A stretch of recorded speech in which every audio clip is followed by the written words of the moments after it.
Welcome to the Venture Brothers podcast, and a Chag Sameach to all of our fellow Jewish listeners. A happy and sweet new year.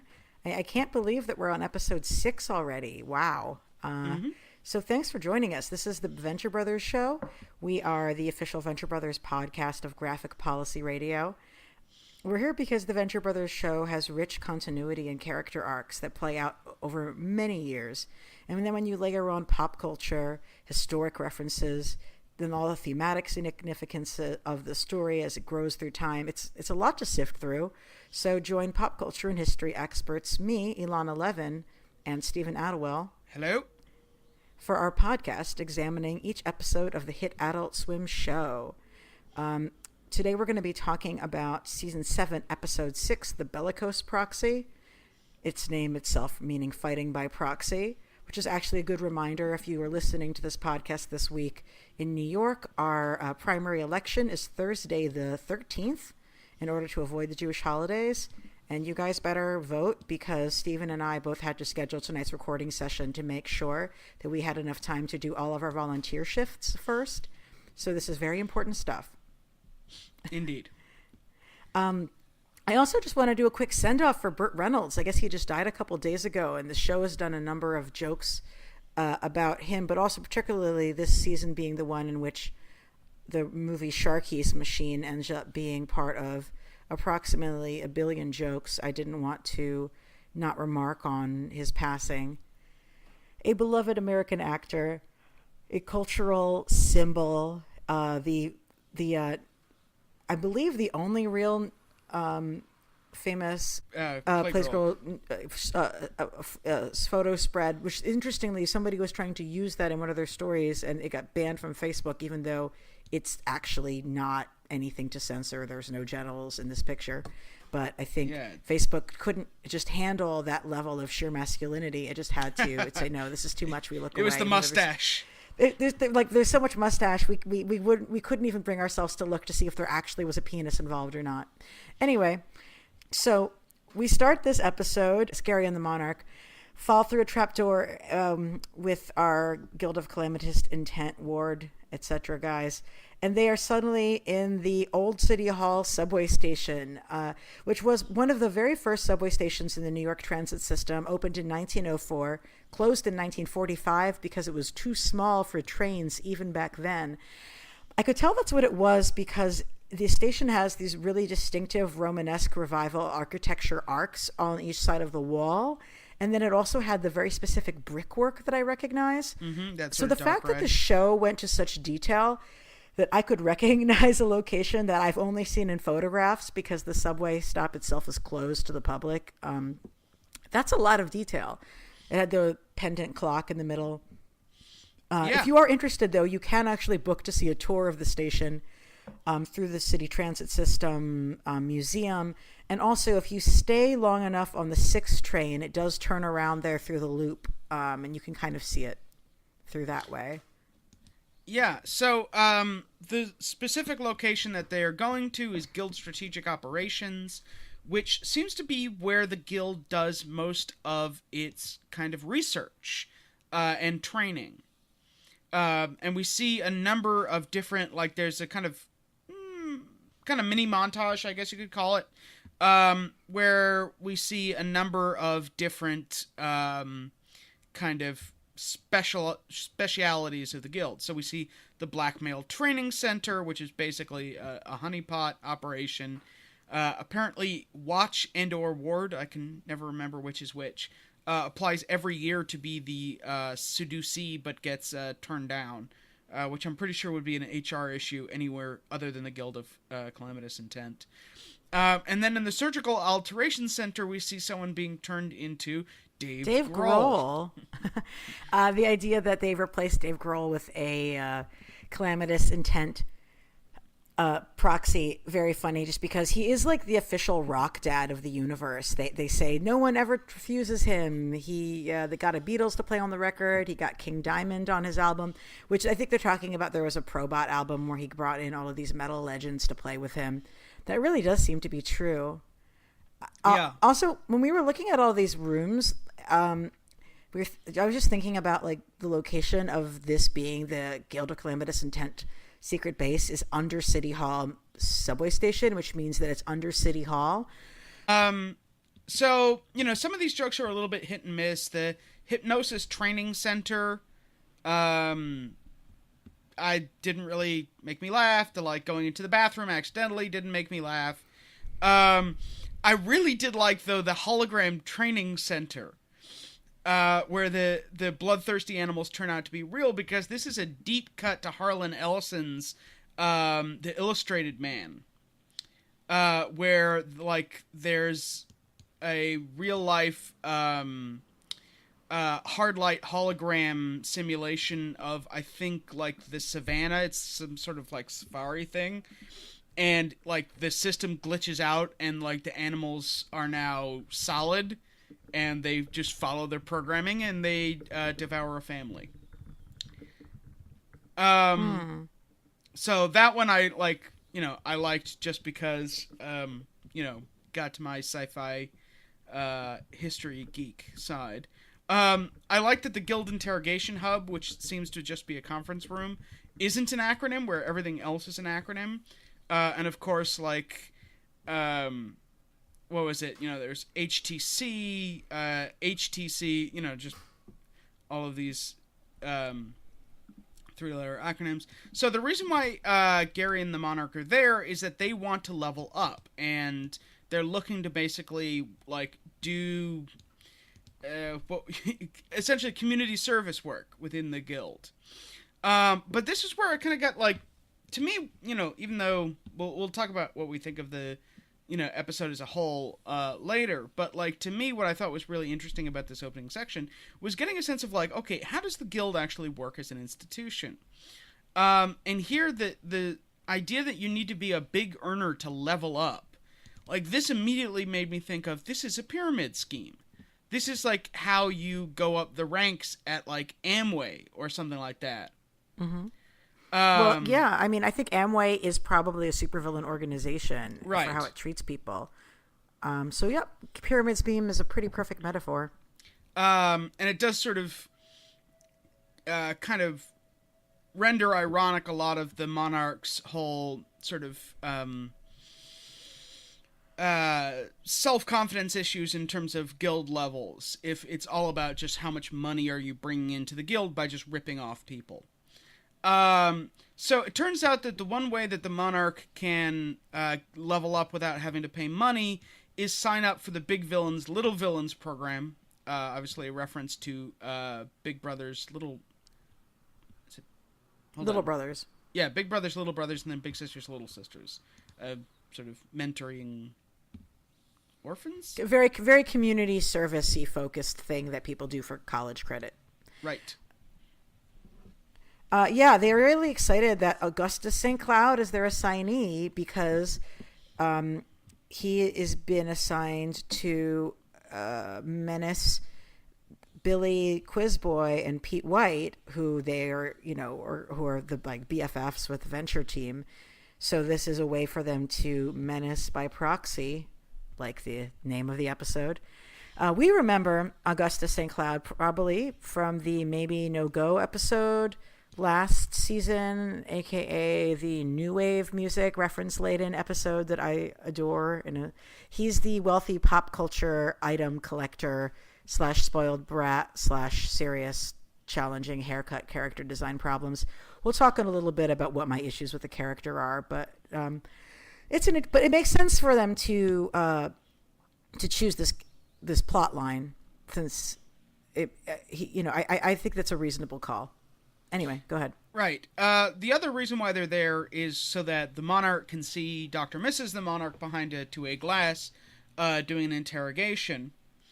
And, to tie the two plot lines together, she's trying to persuade 646 to basically become a double agent. Or maybe that's a triple agent. And inform on the Peril Partnership. And she threatens him with a torture that is really, really gross.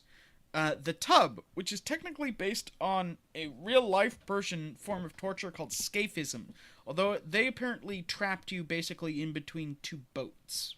Like, kind of clamshell of boats. Okay. And naturally, he folds very quickly because, like, it's super, super gross. Yeah, people have some terrible ideas, but I thank you for your research into those terrible ideas. Yeah. So we then cut to the Monarch and Gary arriving on the X2 and describing it as quote unquote the house you grew up on, or it's like the house you grew up on. It's eerily familiar, which is just like more, blinking red lights about the real Malcolm Fitzcarraldo having been an acquaintance of the Venture Brothers and actually being a Venture Brother. But I would also just mention like that the X2 is the Venture Brothers' big boat. Yeah. And it's also like all of this is linked to, what St. Cloud does, which is he just buys shit. So the other thing that he has is Blue Thunder, a hyper-futuristic helicopter from the movie of the same name, starring Roy Scheider, who they then like proceed to geek out about, which is again one of those public and Hammer conversations. So this kind also, of like Roy Scheider is one of the stars from Jaws, right? Yeah. So which is again another running theme of this season. Yeah. And they see St. Cloud come out, and he disappoints them. Yeah, because they think because he's got all this cool stuff, he must be cool. And the thing is, like, so much, the voice they do for him is just makes your skin crawl. It's so insipid, and it's very like childish and gross. But so much of the joke about him in this show is about him failing at masculinity, and we'll stumble on some examples of that. I mean, from the start, we see about his appearance, the way he looks, his voice being childish, him talking about wearing rubber underwear. I mean, frankly, like if you're going for a joke about how he's a big infant, I'm not super interested in that. But it actually really more feels like they're making fun of him for failing at masculinity. And I think jokes about people failing at masculinity is really not a funny or interesting line of humor, especially not at this point. Like, we've heard it a million times. It's not creative. The joke isn't funny anymore. I think the joke about St. Cloud really should be about how he's a privileged brat. Right. And I thought, part of the problem with this episode is that because it keeps him and Billy separate almost to the end, you can't really get that joke because it really works when it's him against Billy, when they're actually facing off. It's about Billy actually being a real fan. Like, he knows all of the trivia. He actually cares about what it means. Like, he's done more than just memorize. He's actually thought about it. Yeah, like in Maybe in Maybe No Go, like he talks about the importance of the symbols from the Duran Duran music video and the different historic items. And obviously Pete White being a former college DJ, and he really values the music and the source material. And yeah, Cloud is just accumulating these things as objects.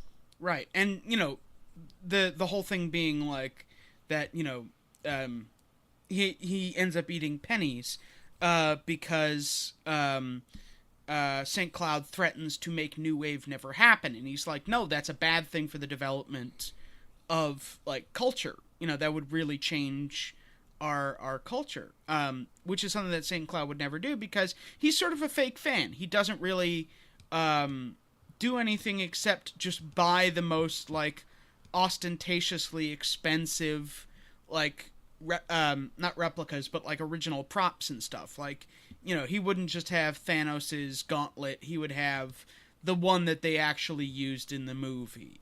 He would, and he would do that without having actually read any Jim Starlin comics. Exactly. We're trying to translate this into geek language. Well, it starts in geek, it ends in geek. Like, I think he had when in that I'm thinking of the Spanakopita episode that he shows up in. Where, like, he has, like, Indiana Jones's like golden statue next to the Predator, next to it's all this like none of it is curated particularly well. He doesn't really like pay attention to theme or direct, like it's not very, you see what I'm saying? It's like yeah. It's just done because he's got money. Okay, so we then skip over to Ventech Towers where Rusty comes in with donuts and a paranoid Billy threatens him with a Colt gun because he's just received a declaration of villainous aggression from the guild. And what I love about this is, once again, Public and Hammer did not screw around by just doing a lorem ipsum. They actually wrote out like a full page of just really weird sounding threats and, insofar as your days are numbered kind of thing. Yeah, he actually, right before he goes and starts saying yada yada, he says, welcome to your demise. That whole thing, getting a welcome to your demise message through a notice, just really made me think of Frisky Dingo and the whole welcome to you are doom postcard mailing that Killface sends to everyone as part of his promotion. Meanwhile, back at the guild. Yes, back at the guild, Rusty treats the level 1 guild arching threat, saying, oh, like this is nothing, it's level 1. He calls up Brock and says, like, this is just something you take an aspirin for. And you cut back to the Dr. Mrs. the Monarch pressuring 464 to sign a deal. I really like how she words this to him. She says, look, you're just going to sign an agreement to, quote, just keep an eye on the peril partnership. You're more like a concerned friend than a spy. And I just thought that framing was so good. Like that's the right way to get a double agent onto your side. Exactly. To make it feel like they're not actually betraying anyone at all. And just was a little moment of her being so good at her job, which will contrast to something she messes up later, actually. So then Dr. Z comes in with like a musical da-da-da to play bad cop, but it turns out he's got the wrong room, which is, because 464 was already ready to sign. So instead, they realize that they both have to work together to help him get the girl he loves. It goes into a makeover montage. I swear one of the outfits was like a gray Nero suit with a fez. It made me think of Dr. Evil from the stupid movie with Austin Powers, but then he didn't have a giant pendant. I think there's a specific costume. Listeners, if you know which one it is, you tell us. He goes through a few different outfits, hairdos that include Brock Sampson's own mullet and a really gorgeous pompadour that would be the envy of all the greasers. But then he lands on an Adam Ant suit from his Prince Charming phase from New Wave, bringing that back. And he goes off and is really, like, he has the two red lines on the cheeks. That's like literally Adam Ant's face paint for that costume. So if you have any doubts, that's how we know that he's dressed up as Adam Ant. Going to go listen to that album when we're done with the show. Whereas Dr. Z and Dr. Mrs. the Monarch are in the like Chanel style plaid pastels women's suits from the movie Clueless. And this is where I was kind of disappointed that it was a fantasy sequence. Right there with you. Yeah. Just a few like other things that I noticed. Part of the reason that Dr. Z gets the wrong room is that none of the rooms are labeled. Oh, that's right. Which is kind of it's taking villainy in a particularly kind of useless direction. Also, I think part of the reason like why. We'll get to it later, but like why she kind of loses her temper there is that, she's like having to deal with Dr. Z and then just like all of the kind of juggling and stress. Anyway, so then 21 starts going through, back at St. Cloud's yacht. He's going nuts for St. Cloud's collection, which is like, absolute. As they're waiting for St. Cloud to change into his costume. And it's like, this is absolutely natural because, like, Gary is also a super fan. Like, that's half the reason why he got into being a henchman, and why he refused to quit being a henchman, is like he loves the life, he loves the culture around it, both sort of real and fictional. Whereas, once again, I don't think St. Cloud particularly remembers or notices half the shit he's got. Yeah. I also think it's one of the reasons why we like 21 so much. Like, the audience identifies with him because has the same obsessions and consumption habits that we do. When St. Cloud came out in the helmet with the cloud and lightning through it, it's, the face part of it is totally in the same style as Magneto's helmet. And I never really considered the excellent sort of illusion face slimming effect that the Magneto's helmet has before. And I'm going to have to consider that in future costumes for myself. I figure it would either really slim you, or it would, like, squeeze you, like... you ever seen, like, the raw Pillsbury, like, stuff come out of a tube? Out of a tube. Yeah, no, I don't think our faces are quite that malleable, but I feel like this is what I'm going to have to do for Purim. I think, like, I'm going to have a Magneto helmet ready for Purim. It's going to happen. Well, that is very appropriate. I like that. Thank you. St. Cloud just comes out. He does a simpering voice again. They ask what his superpowers are, and he doesn't, and he goes through the various maladies that he has, like lupus and fibromyalgia. And what hit me when he was listing these maladies is, like, those are illnesses that are vastly predominantly had by women. I don't know. I mean, there's men can have them, but, like, they're, again, like, those are quote women's maladies, quote, so as it were. So it's another way where I feel like they're saying, like, the joke is that he's effeminate and bad at being a man. Is that true for restless leg syndrome? No, restless leg syndrome is usually a side effect of taking medications. So, at the same time, like, it's also true that, like, money is a great superpower. Hint Iron Man, Batman, most of the gadget-based heroes. So they suggest a lightning rifle and cloud bombs, and this is where we get into the whole, like, levels and, again, pyramid schemes, because as we learn later, he pays in cash for the guild to, like, give him his super weapons. And that seems to be a major way that the guild finances itself, is by charging its own members, who then go out and rob banks. And oh my god, I just realized why every single Batman villain robs banks. Because that's where the money is? Well, no, because they have to pay off the ruinous debts to, like, the evil criminal organizations that are actually giving them all their weird shit. Because it's a calculator. Well, I was going to say, like, you don't become Condiment King from nowhere. Like, someone with an engineering degree from a very good school had to work many hours to make a functioning condiment gun. Yeah, I mean, there are characters who have that role in the comics universes sometimes, but you see some people who you don't like.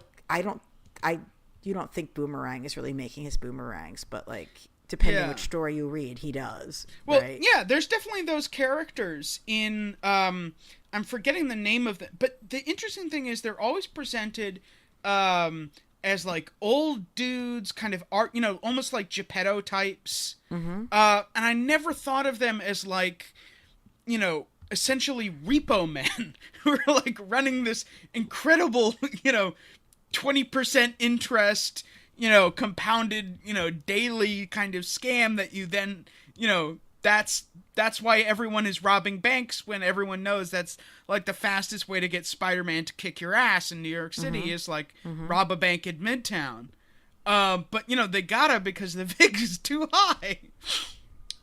Anyway, we then the whole system is fucked, man. Yeah, they're, for supposedly a labor organization, the Guild of Calamitous Intent is turning out to be very capitalist.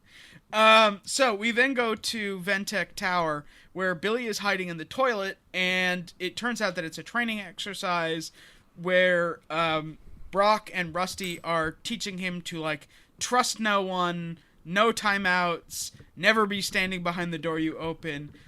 Pete tries and fails to stab/shoot, just, like, attack Brock from behind. And it's just like more proof that one, Brock and like for all that they kind of react to the superheroing world with this kind of ironic disdain, that they know this shit backwards and forwards. And they, for all that, like, Rusty, we sometimes make fun of him for being useless. Like, he's pretty knowledgeable about this stuff, and he's kind of good at it. I mean, Brock is obviously way better. But just Billy and Pete, man, they're not cut out for this. Yeah, I think one of the things that I've seen across the past couple episodes is how much, like, Rusty is a pro at this. This is all normal to him. It's part of his world. Yeah.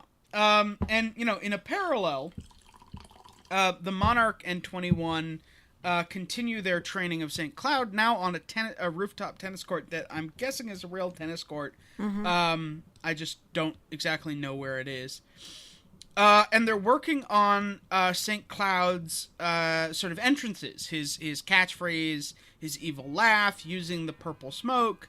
And I actually like the purple smoke. Although his really gross catchphrase that is basically an extended condom joke, not super great.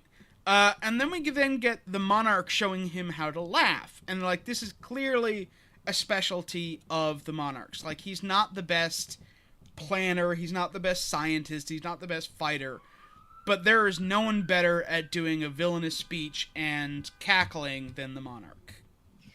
Yeah, that voice actor, God, he was I just a fabulous job, and that is just perfect maniacal laugh. Textbook definition. Yeah, so we then briefly cut back to Ventech Towers, where Hank turns out to be part of the Trust Nobody lesson, even though initially it looks like he's not part of the training exercise. And then we go to the Monarch and Gary and St. Cloud traveling to Ventech Tower. How are they traveling? Oh, man, they're taking the Batmobile. I think you said it looked like the animated series version, but I actually think it looks like the one from the 89. Yeah, no, not 89, not Batman 89. No, from the bad cartoon, from the bad Batman cartoon that was like way old school and low budget. I should have Googled this. I mean, it's definitely not the 1966. No, one. No. Speaking of the animated series, just, for 1968. Okay, sorry. A 1968 Batman cartoon. Really low budget and not good looking, and I think that's the Batmobile from it. Okay, we're going to have to agree to disagree, because it looked like the animated series one to me, and part of the reason might be that they are actually coming out with an HD remastered of the whole of the animated series. Yay! I've just seen a little bit of it. It looks gorgeous.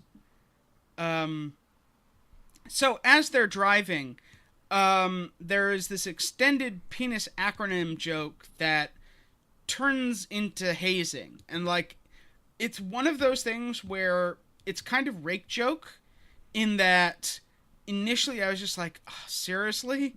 Like, this, like, a week after the extended pee-pee on your belt joke?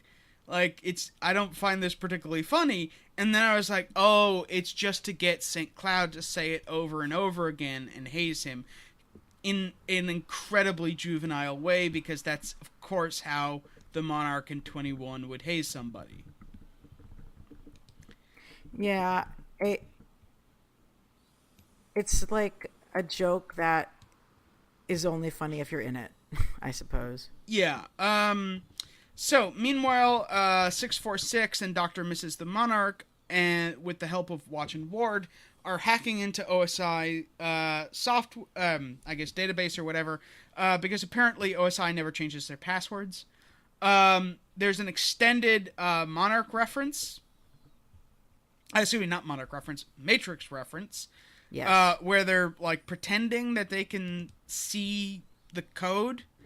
So they find out that Kimberly McManus is working quote-unquote daycare on level 1 arches, which is, like, she surveils and she intervenes. and that St. Cloud is the only level 1 active that day, and that he paid in cash for his equipment. And this is where Dr. Mrs. the Monarch hatches a plan, which is... Dr. Mrs. sets up a treaty violation by approving a stronger lightning rifle than the one they applied for, and creating the pretext for Kimberly, the agent he loves, to intervene. And this is also where, continuing our discussion from last week, she talks about needing to own the label bad guy. That, they are the guild, they are the bad guys. Which, is kind of interesting. Like, if last week, there was this kind of slightly awkward reference to political correctness, now we get sort of, reclaiming a slur kind of thing. St. Cloud jumping through Billy's mom's bay window of her lovely Greenwich Village home. And what I love is you have Colonel Gentleman and Rose just beating the crap out of him. And he thought he could just show up there, menace Billy via his family. And little does he realize that actually the senior citizens are definitely tougher and more badass than he is. I love the line from Rose. I'll beat you until my osteoporosis kicks in, and I just took my Humira, because that's what the anti-osteoporosis drug everybody uses now. Blue Thunder helicopter buzzes by Ventech Towers and threatens Billy, but misspells mwahaha as mruhaha. And what I love about this is it turns out Rusty recognizes this because only the Monarch writes his evil laugh that way, which makes complete sense that, like, in all threatening correspondence, because the Monarch is at his heart, an aesthetic purist, he would absolutely write out his evil laughter. Like, he's not going to leave that out of the ransom note or whatever. And that he's probably critical of the standard spelling of it for not really capturing the way he delivers it. Exactly. So, because they now know that the Monarch is involved, this then gets Rusty to decide to get more actively involved. Again, more of this theme of sort of aggression by proxy. So St. Cloud got his ass handed to him by some senior citizens, so he needs to put on face makeup to cover up the bruising. He comes out of the bathroom in a most John Boehner / Donald Trump orange, and he asks how he looks, and we get the second reference to American sportswear designer Michael Kors in this season, in which they say, when I think the Monarch says, it looks like as if Michael Kors worked at the Wonka factory. I don't really think Michael Kors is the designer, although he himself wears a lot of spray tan. It was kind of a non sequitur about that based on the outfit he's wearing. Yeah, he's kind of orange. Yeah, he's a pretty spray tanned guy. But okay, then that makes sense now. That makes that it's like, well, you look like an orange person who works at an orange person factory. Gotcha. So one thing that I wasn't sure about in terms of references, and again, this is one to throw out to our audience. 21's speech about the, like, different parts of the gun feels like it comes from some movie. Like, it's just such a very specific kind of gun fetishy, this does this, and this does this, and this does this, kind of speech that, like, I felt like it had to come from somewhere. Yeah, I think you're right. I'm not sure. And then St. Cloud falls down. Like, they hand him the gun, but he's so weak that he just falls right over when they toss the gun to him. Wow, what a brilliant joke. And he says, I landed on my bum because, again, he is weak. And did anybody laugh? I didn't laugh. That didn't really get me. So we now have Rusty takes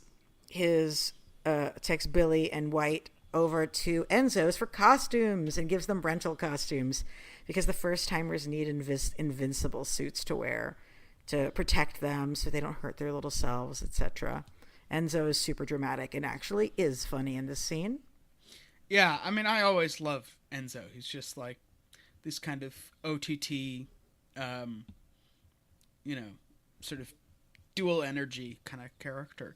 So we then go back to Columbus Circle, where Kimberly McManus is using basically a big delivery truck to block off what I think is either Broadway or 8th Avenue. It was kind of hard to tell. Like, I was like, I think it's Broadway, but yeah. Yeah. What I wasn't sure of is, like, is this southbound looking... Sorry, is this northbound looking north or southbound looking south? I think it's southbound looking south. Yeah, I think it's got to be. In which case, it's probably Broadway. Potentially could be Central Park West. I think we are, by the way, the only podcast that you will ever listen to where people are going to address that question. Yes, who are going to care this much about Midtown Manhattan geography, because, all of this stuff is real in the Marvel Universe. So because I used to work there, and you're from the Upper West Side. Exactly. So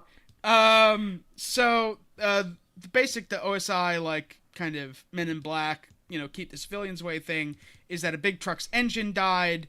And I wasn't sure, like, is the trucker outfit she's wearing, is that a movie reference? Is this another Burt Reynolds thing, or? Oh, wow. Good chance of it. I didn't quite catch her outfit. Meanwhile, the Monarch is complaining about, kids these days. He didn't get the same backup when he was a level 1. But I love the big villain, little villain t-shirts that him and Gary were wearing. I'm going to have to see if I can get one. You can, actually. This week they're doing the t-shirt of the week thing. They're usually pretty good about that. I'd forgotten that they were doing the t-shirt of the week thing, but basically, for folks who don't know, you can get the Venture Brothers show is selling different t-shirts from the show. With each episode, they only last for a week. I wish I'd remembered that. I'm curious what the other weeks would have been, but yeah, this week you can get the Big Villains, Little Villains t-shirt. So 646 and Dr. Mrs. are watching from across the street, but Dr. Mrs. refuses to get into the fray until she's drunk all of the $9 of her latte, which, again, super New York thing, that it's not so much that, like, only New York has overexpensive coffee, but I'm not going anywhere until I get every dollar's worth of this, because I have to justify the cost to myself. It's a really lovely pedestrian plaza also, so. Oh, yeah. That's what you get when you Robert Moses bulldozes a working class community and turns it into a playground for the wealthy.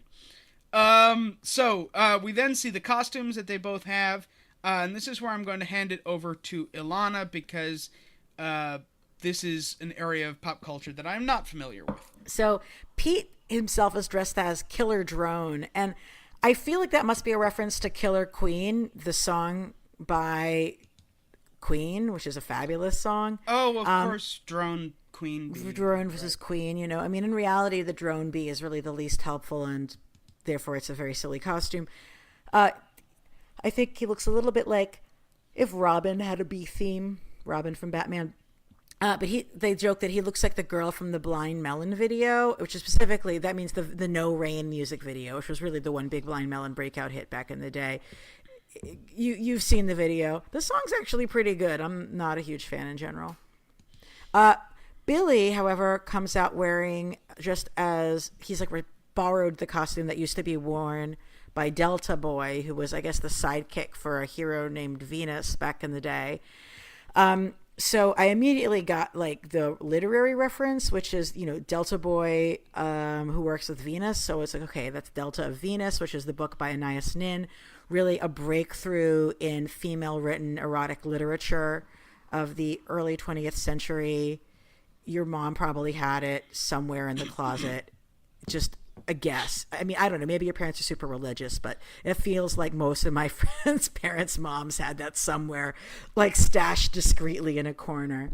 I think maybe it got popular again in the 80s or 90s. It's a good book. Anyway, what I did not quite catch was this costume is so specific. They joke that he looks like R2-D2 a little bit, but what it actually is a prototype space costume that Northrop Grumman proposed, the military world killing firm.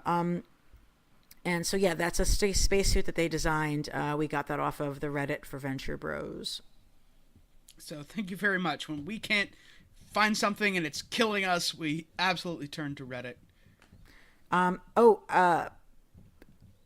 one other thing is there's a great moment in here where St. Cloud is like, "Oh, you brought your albino," and then Pete finally says, "Nobody owns an albino," and I mean, like the joke is about how about how Augustus St. Cloud again thinks that people are things that can be acquired, but it also sort of called out the dehumanization of that other character that's been happening by the villain. So when the arching actually starts, St. Cloud's gun is a bit stronger than anticipated, smashing up the facade of Ventech Towers. And this is where Rusty and Brock coach Billy on the show. And this is like, where I was starting to get into this a little bit more in that, they're really talking about sort of like heroic dialogue from superhero comics. Mm-hmm. And they're, sort of saying like, none of this is real. You talk about like good will always prevail. And then he says, does it? And Brock just goes, no, but just do it. And that, I think that speaks to like the combination of nostalgia and cynicism that is the Venture Brothers, which is like they grew up on superhero comics, but life is not a superhero comic. As they're doing this, the Monarch and 21 are heckling them like suburban parents. Again, the whole living by proxy, fighting by proxy. And they reference this is one that like really threw me for a loop, Lidsville. Oh, I have this. Lidsville was which was a show by Sid and Marty Krofft. They made the world's just worst production valued, most bizarre, but like kind of horrific, frankly, really horrific and terrifying if you think about it. Children's shows back in the late 60s. They used a lot of hippie aesthetics, but and they were just ugly, but they were just so freaking ugly. They did that H.R. Puffin Stuff character and the Banana Splits show, and Lidsville was one of them. Actually, one of the costumes that Billy Quizboy, I'm sorry, not Billy Quizboy, that Gary was admiring that St. Cloud had in his home was a costume from one of the Sid and Marty Krofft shows. I don't remember which, but I know an ugly ass Sid and Marty Krofft costume when I see one. So I guess the writers had that on the brain that day. Oh, sorry, just one last thing about Lidsville. Lidsville is a show where there are talking hats. Okay. It doesn't represent it's not a lid of drugs. It's a hat. Every character is a different hat. Gotcha. I was thinking trash can lid, but it's all good. So Rusty and Brock, meanwhile, are watching this and wonder if they were this bad at first. And that's like, again, this whole sort of, living vicariously is that they're like re-experiencing their earliest days in the business, as it were, and trying to sort of like, see it with different eyes. So Kimberly shows up to shut it down. 646 like kind of reveals himself. And Billy finishes giving his speech about like Darkest Night and flashlights. And basically Green Lantern. Yeah, kind of Green Lantern, but like he clearly hasn't prepared any of this. St. Cloud, meanwhile, gasses himself with his own smoke bombs, and they all start laughing. And so this is kind of an interesting, like, the two plots colliding, because Dr. and Mrs. kind of gets pissed off at Kimberly, even though her plan is working. She's like stepping on her own line, so to speak. Well, she doesn't, because Kimberly is like, who the hell are you to Dr. and Mrs. the Monarch? And that just really challenges her sense of self, right? Because she's a big deal now. People should know who she are, especially another woman in this field of career should know who she is. And especially someone in OSI when, they've just had the summit. Yeah, exactly. So she really takes personal offense at it and almost gets into a fist fight over it. It's interesting because she's been so in control this episode and was really masterful in her machinations. I'm not quite sure what made her lose it here. Yeah, what I kind of liked was that in terms of, you know, what it did, like, why have this, is that, like, the monarch showed up and was, like, really supportive and reasonable, and then, like, you know, kind of fixed the situation. Not in a sort of taking over kind of way, but just sort of, like, deflating it slightly. And it was, like, a moment where he was super supportive. He was like, you know, you would have kicked her ass, sweetie. But then, like, also kind of, you know, like, don't screw up the thing that you've already fixed. And it was like a rare moment where we saw the monarch, like, not be bullshitty about his wife's career. And I was like, okay, this is a new status quo that I could really kind of like, which is that in the sort of a parallel way to Rusty, like, the monarch kind of has been around this so much, and, you know, would he ultimately care about the status stuff if it didn't get in the way of him arching Dr. Venture? I don't think so. Like, he used to, you know, even when, like, he seized the Phantom Limb's house, you know, by right of conquest, and, like, had to live in the supervillain gated community, he didn't like it. Like, whereas, you know, the Dr. Mrs. is, like, very much about climbing the corporate ladder and, you know, shattering the glass ceiling and, like, making her presence known. So I was like, okay, this is a more interesting dynamic that I could see, like, working more long term. I think that sounds really right. Yeah, I mean, in general, I guess we're not quite. Let's finish the episode and then I'll give feedback. Okay. So after credits, go ahead. After credit sequence, we see Hank and Dean being told the story of how, you know, Billy's suit saved him from the lightning gun because he was grounded, because he was metal. And then Pete basically Goodfella'd St. Cloud, kicked him in the ribs a whole bunch. And my favorite line of the episode, get your shine box, St. Cloud. And it turns out that they all hallucinated it because they were just all high on laughing gas. And just fell asleep next to each other. But, you know, Brock and Rusty are going to hide the truth because, you know, they believe in the dream of superherodom. You should spell out that reference to the Goodfellas. Oh, so there's a famous scene in Goodfellas where Al Farina's character, he gets into a fight with Joe Pesci because I forget which one of them. One of the two of them is very sensitive that he started his career in the mafia by shining people's shoes, and the thing that, like, touches off the final, like, and ultimately fatal fight between them is one of them says, "Go get your shine box." So, hence the reference.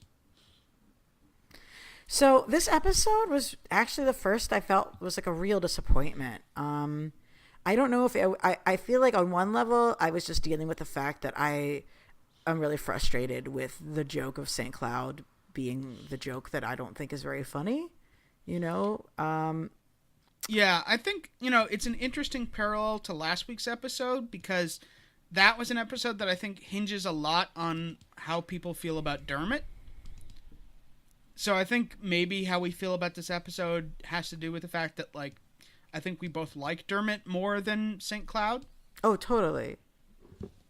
I mean, but the thing is, I would love if you told me on paper that the Venture Brothers is a character who spoofs who's like a fake fanboy, who's the total child of privilege, who doesn't even get the stuff he's referencing, is a spoiled brat. I'd be like, oh my God, what a perfect villain. That guy is everything I hate. And yet here he is, and I can't hate him because the joke always comes off like he's being effeminate or something. Yeah, it's weird. And I don't know, like, he's a very old character. Like, you can see him all the way back in the yard sale episode from season 1. Oh, yeah. Although he had a very different voice back then. And, like, the initial concept seems to have been, like,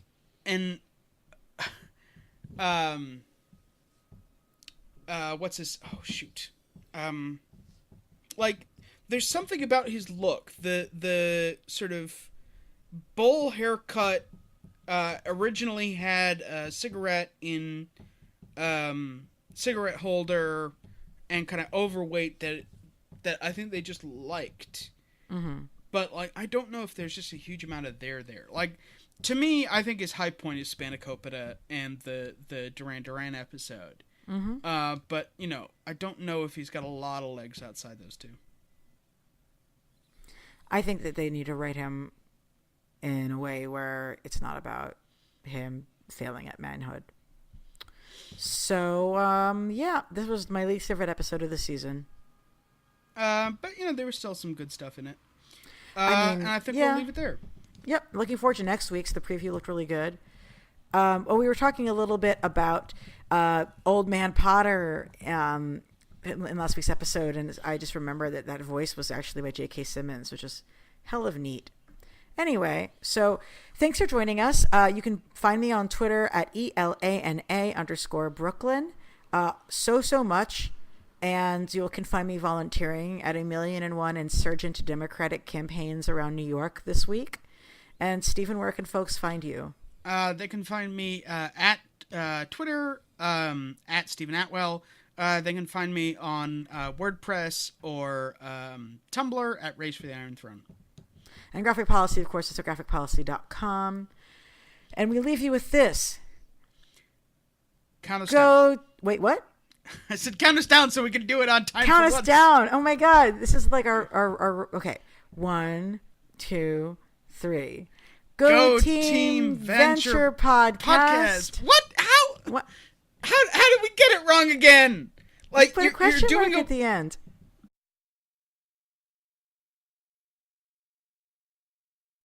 Hey, thanks for watching the previous video from Graphic Policy Television. Just by watching, you help support our site. Thank you so much. Now, if you're watching these videos, you probably care about geeky things like movies, television, comic books, toys, games, video games, you name it. You can go and subscribe right now to our YouTube channel to stay in touch and catch all the new videos, or check out our website at graphicpolicy.com. There's a nice link on this end of the video. But as always, thank you for watching. Keep on rocking and keep it geeky.